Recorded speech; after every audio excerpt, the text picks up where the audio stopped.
Hello, everybody, and welcome to another Q&A edition of Optimal Relationships Daily, episode 1070. I am your host, Greg Audino, and in case you don't know, I am both an advice columnist and a certified life coach. I try to combine the intricacies of both these jobs when I answer your questions each Saturday, and we've got a good one to look at today. Before I get to today's question, I just want to remind you that you can send your own questions to me if you'd like help with them. Email me at advice@oldpodcast.com. Whether it's about relationships or not, I love offering support, new perspectives, and powerful questions you can ask yourself. And you'll definitely hear back from me. Your identity will be kept anonymous, and I will feature your question here if you'd like, as well as having an email exchange. But that being said, for now, we're going to jump into today's listener question and optimize your life. Something I'm struggling with a lot lately is my anxiety to start a big final school project.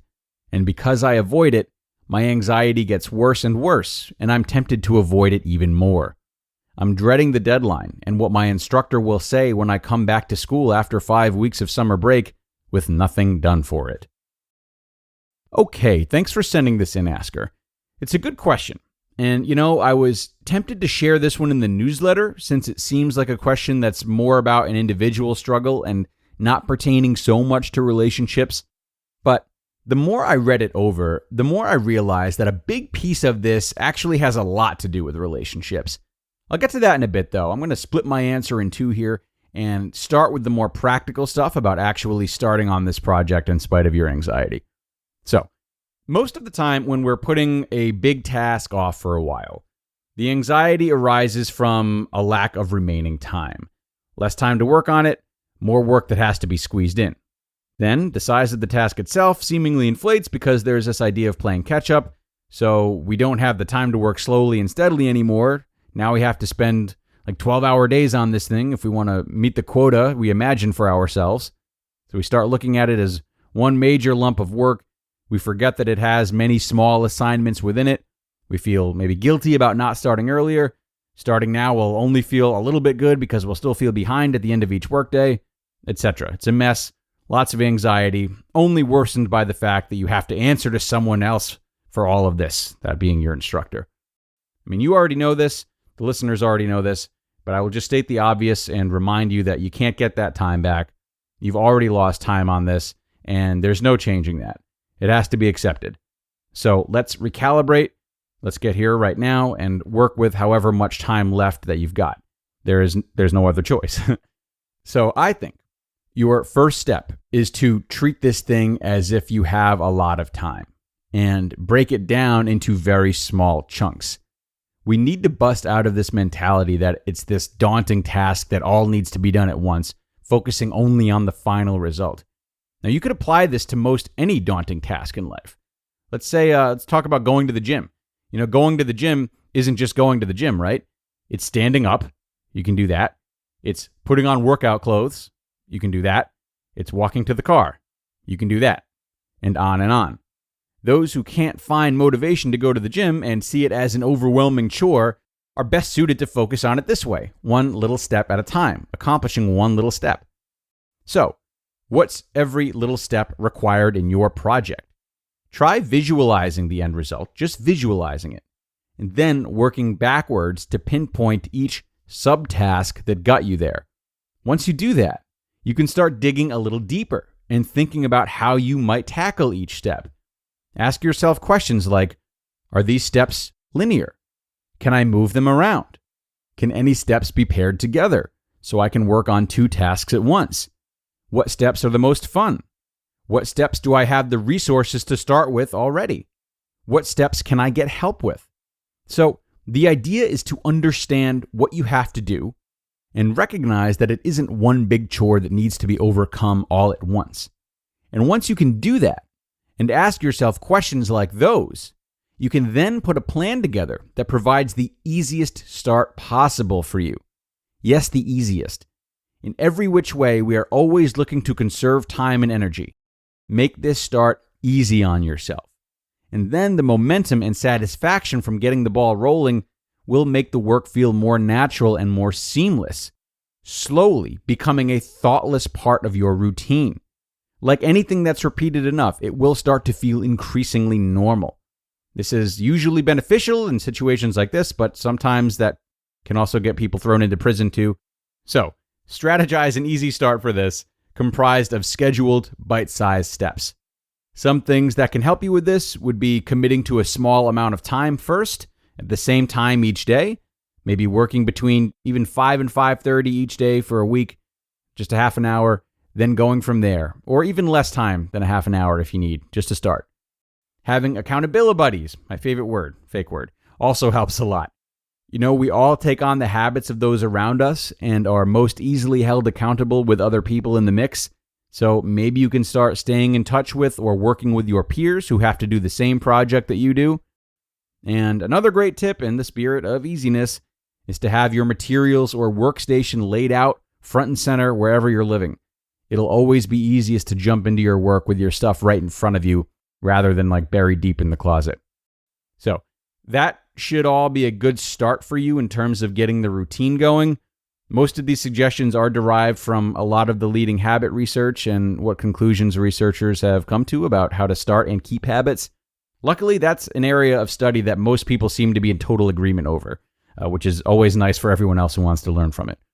But next is this relationships business that I mentioned at the beginning. And I won't spend too much time here, but I think you're looking at a really good opportunity to get a step ahead of your fellow students and lean into something that none of us really recognize until we're out of school. Now, the truth of healthy adult relationships, personal and professional, which as a student can be best compared to the relationship that you'd have with your instructor, is that there's a difference between telling someone you're trying to find a solution to something you're struggling with and telling someone that you don't care. A worker should be encouraged to go to their boss or employer and tell them that they're struggling with something and that they would like their help with finding a solution. This is a healthy amount of vulnerability regarding work performance, and it's for the good of everyone except the worker's ego. A good employer or boss will appreciate this and help them to find a solution. The same should be true for students.